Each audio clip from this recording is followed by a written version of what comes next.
اللہ عز و جل کی رضا پانے ثواب آخرت کمانے گھر سے علم دین سیکھنے سکھانے کی کوشش کروں گا. آپ بھی نیت کر لیجئے سیکھوں گا انشاءاللہ عز و جل. الحمدللہ رب العالمین والصلاة والسلام علی سید المرسلین اما بعد فاعوذ باللہ من الشیطان الرجیم بسم اللہ الرحمن الرحیم. الصلاة والسلام علیکہ یا رسول اللہ وعلی آلک واصحابک یا حبیب اللہ. الصلاة والسلام علیکہ یا نبی اللہ وعلی آلک واصحابک یا نور اللہ. فرمان مصطفیٰ صلی اللہ تعالی علیہ وسلم اس کا خلاصہ ہے جس نے مجھ پر ایک مرتبہ درود پاک پڑھا اللہ تعالی اس پر 10 رحمتیں بھیجتا ہے.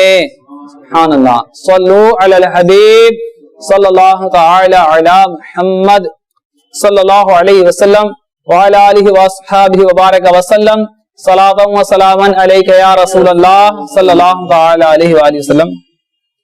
اس سے پہلے کہ نماز کے فرائض شروع ہو آپ حضرات کچھ ادھر آ جائیں انشاءاللہ. ایسے بیٹھے ترتیب بنا کے تاکہ توجہ پوری رہے اور نہایت ہی توجہ کے ساتھ سنیں انشاءاللہ عز و جل. خاموشی کے ساتھ توجہ کے ساتھ.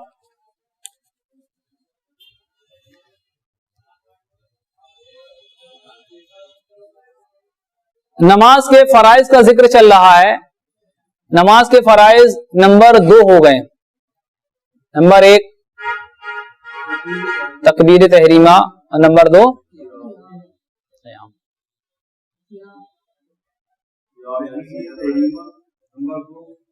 قیام. ٹھیک. اب جو ہے نمبر 3 قراءت.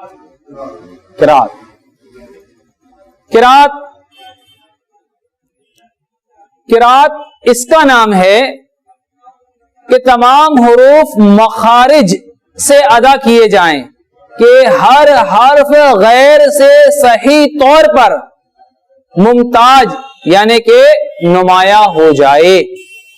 ممتاز یعنی نمایاں ہو جائے یعنی ہر حروف صاف سمجھ میں آئے. جیسے بالفرض بندہ پڑھ رہا ہے سورہ فاتحہ ہی پڑھ رہا ہے تو الحمد جو بول رہا ہے تو الف لام ہا میم دال 5 حروف سمجھ میں آئے. الحمد ہے نا یہ صاف سمجھ میں آئے اور سارے حروف جہاں سے نکلنے کا ہے وہیں سے نکلے. اس کو مخارج کہتے ہیں. اس کا خاص دھیان رکھیں گے کیونکہ مخارج یعنی قرات فرض ہے. بعض لوگ جو ہے اچھے لہجے میں قرآن پاک پڑھنے کو وہ قرات سمجھتے ہیں. وہ لہجہ اچھا ہوتا ہے. قرات کہتے ہیں حروف کی صحیح ادائیگی کو. مخارج کے ساتھ حروف کا ادا ہونا یہ قرات کہلاتا ہے. آہستہ پڑھنے میں بھی یہ ضروری ہے کہ خود سن لے. جب قرات کریں تو آہستہ جو پڑھتے ہیں جیسے ظہر عصر میں یا اگر تنہا نماز پڑھ رہے ہیں تو ساری نمازیں آہستہ پڑھتے ہیں تو اس کو اتنی آواز ہونا چاہیے کہ خود کے کانوں پہ آواز جائے اس کی. بعض لوگوں کو صرف ہونٹ چل رہے ہوتے ہیں لیکن سمجھ میں کچھ نہیں آ رہا ہوتا ہے تو یہ پڑھنا کیسا پڑھنا؟ سمجھ میں آ رہی بات؟ یہ پڑھنا کیسا پڑھنا آخر کہ بندے کو خود سنائی نہیں دے رہا ہے.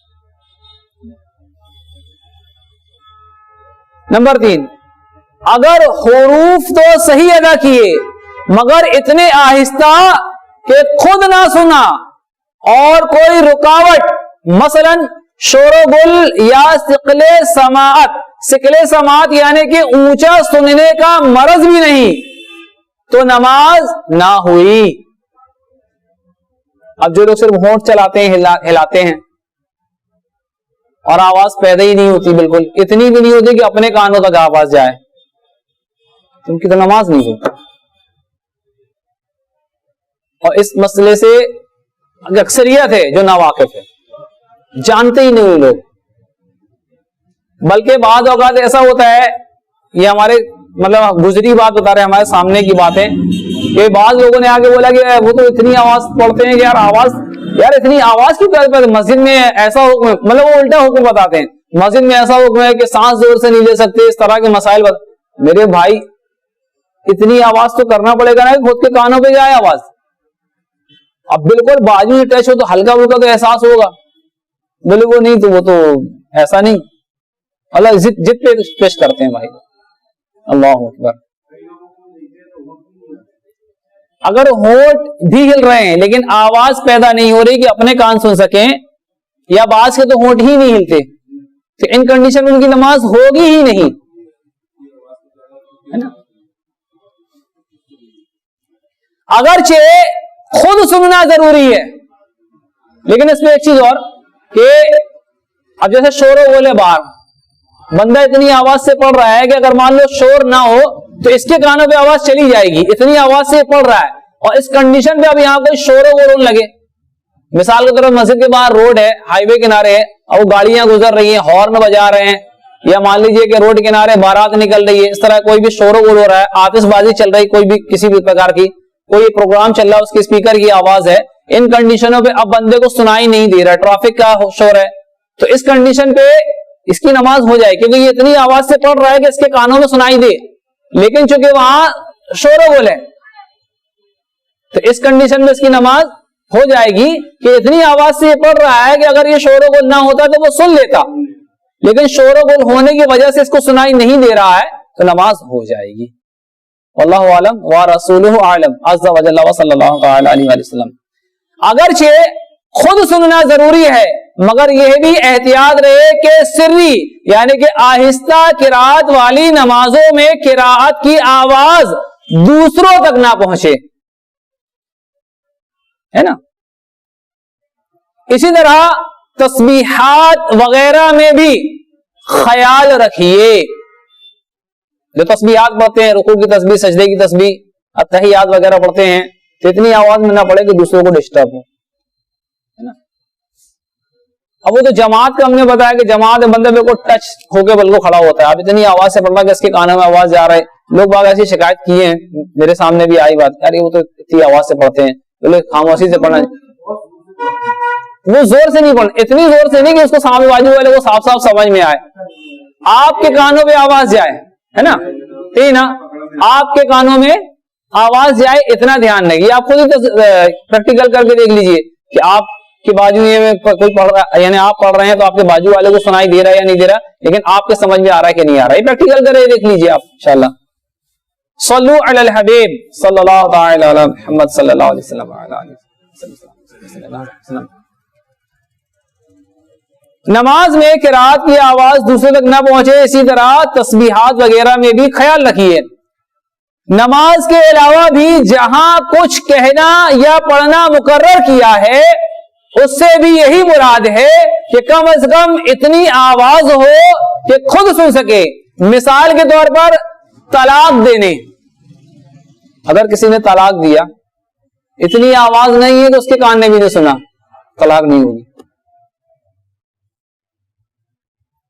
سمجھ میں آ رہی بات. طلاق دینے، آزاد کرنے، پہلے غلاموں کو آزاد کرنے کا دور تھا، اب تو خیر غلام نہیں ہے الحمدللہ، غلاموں والا معاملہ نہیں. تو بہرحال کہ آزاد کرنے، طلاق دینے، یا جانور ذبح کرنے کے لیے، جانور کو ذبح کرنے کے لیے اللہ عز و جل کا نام لینے میں اتنی آواز ضروری ہے کہ خود سن سکے. اگر جانور ذبح کر رہا ہے اور اتنی آواز نہیں کہ اس کے خود کے کانوں تک آواز آئے تو جانور حلال سمجھ میں آئی، کیونکہ اس کا پڑھنا ہی نہیں کہلایا. یہ تو درود شریف وغیرہ اوراد پڑھتے ہوئے بھی کم از کم اتنی آواز ہونی چاہیے کہ خود سن سکے، جبھی پڑھنا کہلائے گا، ورنہ پڑھنا مطلقاً ایک آیت پڑھنا فرض ہے. نماز میں مطلقاً ایک آیت پڑھنا فرض ہے. 2 رکعتوں میں اور وتر سنن اور نوافل کی ہر رکعت میں امام اور منفرد یعنی کہ تنہا نماز پڑھنے والے پر فرض ہے نا. سنتوں کو ذکر ہے نا کہ فرض کی 2 رکعتوں میں، فرض کی 2 رکعتوں میں، پہلی اور دوسری رکعت میں، وتر میں، اور سنت نمازیں جو ہیں اور نوافل ان کی ہر رکعت میں ہے نا. تو فرض کی پہلی اور دوسری میں ہے نا واجب، وتر سنن نوافل کی ہر رکعت میں ان کا پڑھنا واجب فرض ہے. 1 آیت کا فرض ہے، 3 آیت کا پڑھنا واجب آتا ہے. نمبر 7، مقتدی کو نماز میں قراءت جائز نہیں. جو امام کی اتباع میں نماز پڑھ رہا ہے، امام کے پیچھے ہے مقتدی، تو اس کو قراءت جائز نہیں ہے. مقتدی کو امام کے جب پیچھے نماز پڑھ رہا ہو تو یہ مقتدی قراءت نہ کرے. تو مقتدی کو نماز میں قراءت جائز نہیں، نہ سورۃ الفاتحہ، نہ آیت، نہ سری یعنی آہستہ قراءت والی نماز میں، نہ ظاہری یعنی کہ بلند آواز سے قراءت والی نماز میں. چاہے وہ ظہر اثر پڑھ رہا ہو یا وہ فجر مغرب عشاء جمعہ عیدین کوئی بھی نماز پڑھ رہا ہو، تو اس امام کی اتباع میں قراءت اس کے لیے جائز، مقتدی کے لیے نہیں ہے. فرض کی کسی رکعت میں قراءت نہ کی یا فقط ایک میں کی، نماز فاسد ہو گئی. فرض کی کسی بھی رکعت میں اگر قراءت نہ کی یا صرف ایک رکعت میں کی تو نماز فاسد ہو گئی، کیونکہ فرض چھوٹ رہا ہے. ایک آیت کا پڑھنا فرض ہے، اور فرض جب چھوٹ جاتا ہے، تاخیر کا حکم الگ ہوتا ہے، وہ انشاءاللہ آپ آگے سیکھیں گے. فرض جب چھوٹ جاتا ہے تو نماز ٹوٹ جاتی ہے بندے کی. واللہ اعلم، رسول اعلم، عز و جل و صلی اللہ تعالی علیہ وسلم. فرضوں میں ٹھہر ٹھہر کر قراءت کریں اور تراویح میں متوسط انداز پر، اور رات کے نوافل میں جلد پڑھنے کی اجازت ہے. رات کے نوافل میں جلد پڑھنے کی اجازت ہے. فرض نماز میں ٹھہر ٹھہر کر پڑھیں اور تراویح میں درمیانہ روی اختیار کریں، نہ اسپیڈ پڑھیں نہ ٹھہر کے پڑھیں. اب بعض اوقات ایسا ہوتا ہے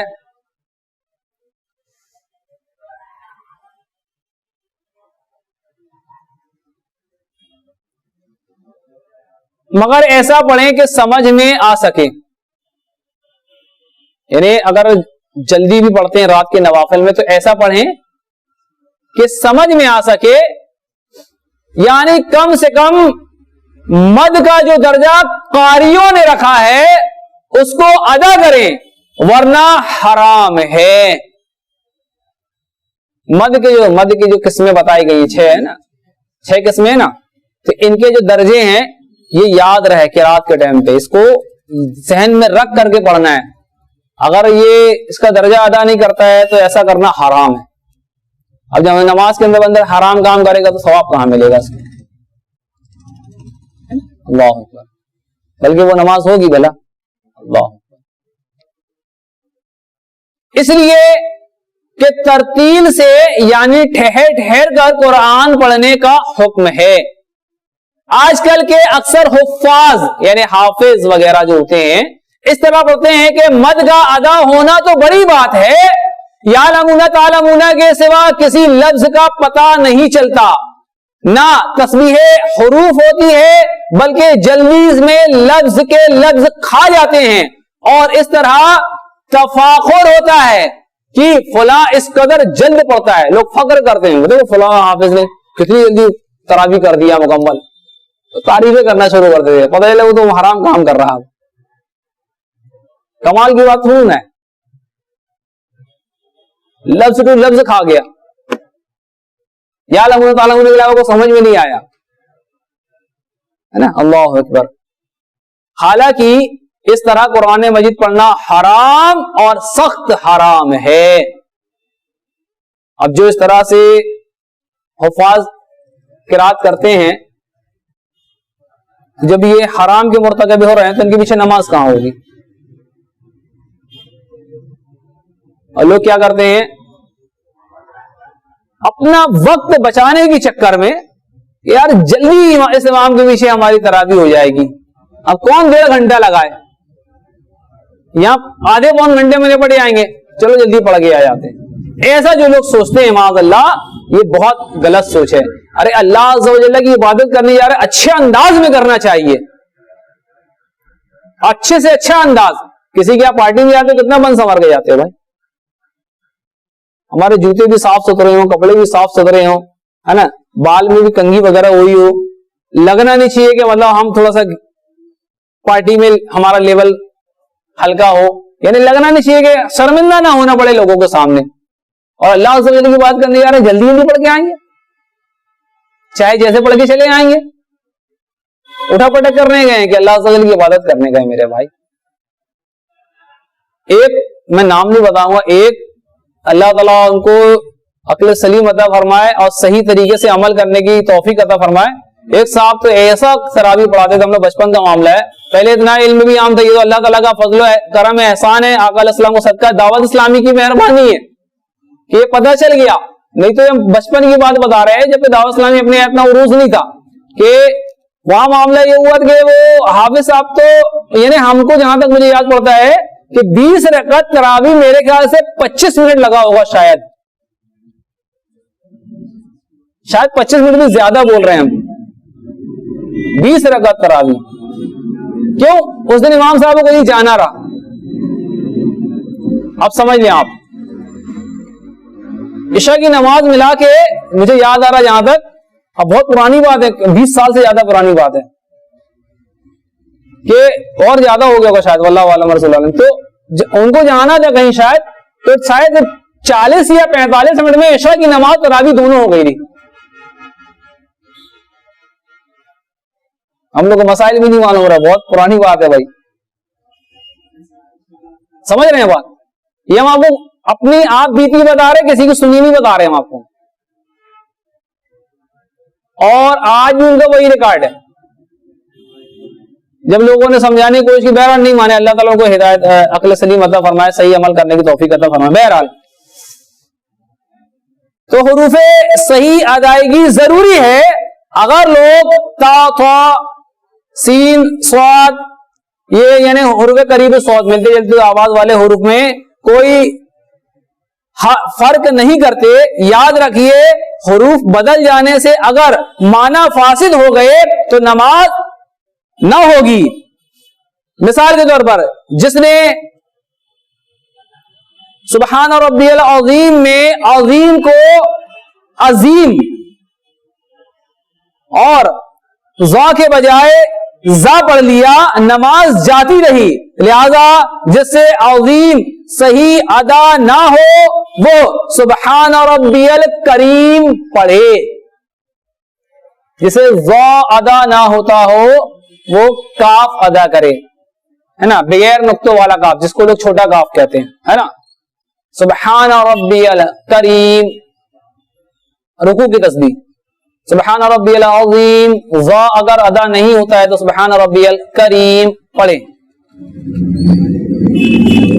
خبردار، جس سے حروف صحیح ادا نہیں ہوتے اس کے لیے تھوڑی دیر مشق کر لینا کافی نہیں بلکہ لازم ہے کہ انہیں سیکھنے کے لیے رات دن پوری کوشش کرے، اور اگر صحیح پڑھنے والے کے پیچھے نماز پڑھ سکتا ہے تو فرض ہے کہ اس کے پیچھے پڑھے یا وہ آیتیں پڑھے جس کے حروف صحیح ادا کر سکتا ہے، اور یہ دونوں صورتیں ناممکن ہو تو زمانہ کوشش میں اس کی اپنی نماز ہو جائے گی۔